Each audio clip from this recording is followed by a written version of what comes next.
Hey guys, welcome back. My name is Dr. Tony Chopper, and this is part 4 of the review for the high-grade Universal Century Psycho Gundam. In this part, we're going to go over the transformation, and I'm going to tell you a little bit of what I think about it as well. I'm also going to show you guys a little tip or trick in the transformation, and let's get started.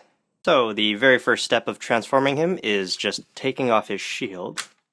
And you remember that little piece you took out to put the shield on? Well, you gotta go get that back and put it back inside. Now, for the shield, we'll take this guy to the side for now. And for the shield, all you have to do is take it apart like this, remove this piece, and flip both the covers like that until you can hear this snap noise. And then you put this back inside like so, and repeat twice, or once. Next off comes the head transformation. Now it's really simple. Now the V-fin up here folds up like that. Then these parts go up like so. And then the manual has you open up the chest oh so slightly. And then you push these parts down. Now the head doesn't really go down that much. It kind of recesses a little bit. But then after that, this part in the back flips up and clamps down like that. So now you have him looking like a flying pyramid right now. Now of course we're not done yet. The chest actually folds up a little bit and inside. You gotta like wedge it out a little bit first. This part actually comes out and kind of keeps it in place like that to wedge it open. Now what you want to do now is actually take off the leg completely. Now in the manual for this part of the transformation it tells you to keep it on while doing it, but I find that taking it out makes it a lot easier. Now this side panel right here, mine comes off really easily, but yours shouldn't. And yeah, this is the part of the transformation. Now what you need to do next is open up one of that, and then remember this whole thing kind of like collapses, so put it like that, like so, and then unhinge the bottom half. Then slide it forward like this. I'm sorry if I'm not catching this all on camera. Now what I like to do now, since this part unhinges as well, it's supposed to look like this. This back half is the peg you actually want to put it in, and here's your hole. So all you gotta do is slide it up like that, and voila! You have the transformed leg. Now all you gotta do is just reattach it. Now that you have his legs properly snuggled back in, we can start on the arms. Now, it's pretty simple with the arms. All you have to do is take out this panel a little bit, take out this triangular piece, and then take down the panel right here. Now what you want to do is actually connect these two like so. Okay. Now this part actually collapses and there's nothing like holding it up from the bottom side, so there could be some troubles with this part for you guys, because I'm kind of struggling with it myself. Now after that, all you have to do is take the arm, move it out like that, swing it so that this cover piece with the vents is out, and then just snap it back inside. And after that, you just have to tuck in. See, I'm telling you already, this part comes off really easily.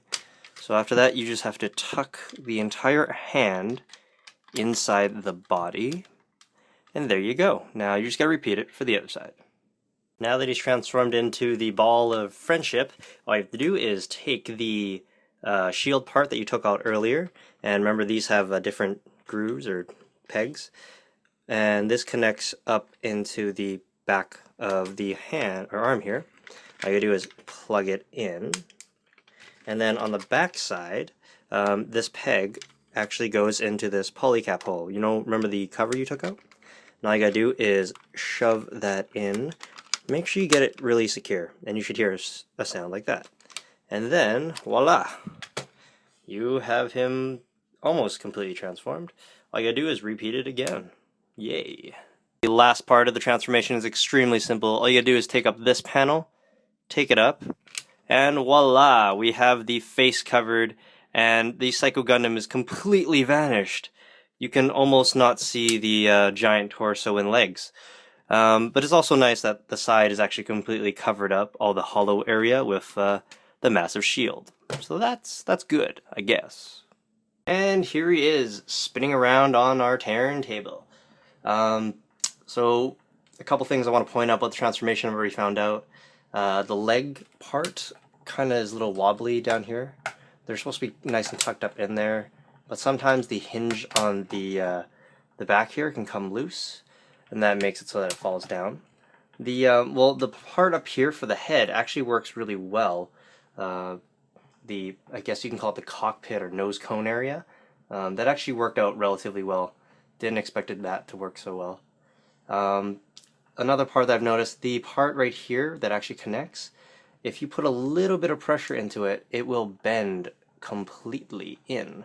Now that's not very good, especially if you're trying to keep both sides symmetrical, so be a little bit careful about that.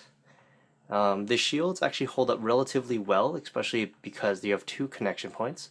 One with a solid polycap part down in the bottom of the leg, and one up here with the arm. So that's really good. I can't really fault this kit too much for its transformation. It does its job relatively well, and it's pretty solid. Would I do it again? Yes, because I want to transform him back into the Gundam form, so I'm going to have to go through a transformation process at some point. But would I put him back in mobile armor mode and keep him on my shelf for a while? Probably no, but that's because I personally like Gundams more. Not sure about you guys, but when I bought this kit, I bought it for the Psycho Gundam, not the Psycho Friendship Fortress armor cube thing. Alright guys, that concludes part 4, the transformation for the high-grade Universal Sentry Psycho Gundam.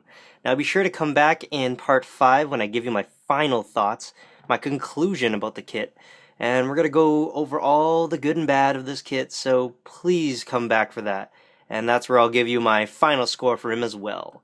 My name is Dr. Tony Chopper, and I'll see you guys then. Peace out.